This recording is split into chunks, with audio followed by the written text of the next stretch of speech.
pasaka mūsdienu izpildījumā. Villijs Brundelmejers, kas labu laiku atpakaļ gatavoja tikai mierīgos vīnus, ieskatījās savā nākamajā sievā, francūzietē. Ar laiku viņa pārvācās uz dzīvi uz Austriju. Savukārt Villijs Brundelmejers pārdzīvoja par to, ka viņš nespēja sievai darīt viņas mīļāko vīnu šampanieti, tāpēc viņš devās projām uz Franciju, uz Šampaņu, un tur nodarbojās ar šampaniešu un klasiskās metodes izzināšanu un iemācīšanos.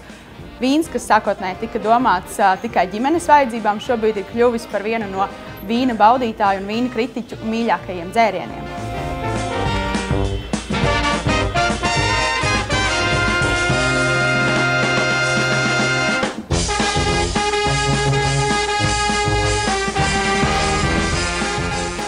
Elegants, ziedains, patīkami, gaišie augļi, vieglas meža ogas.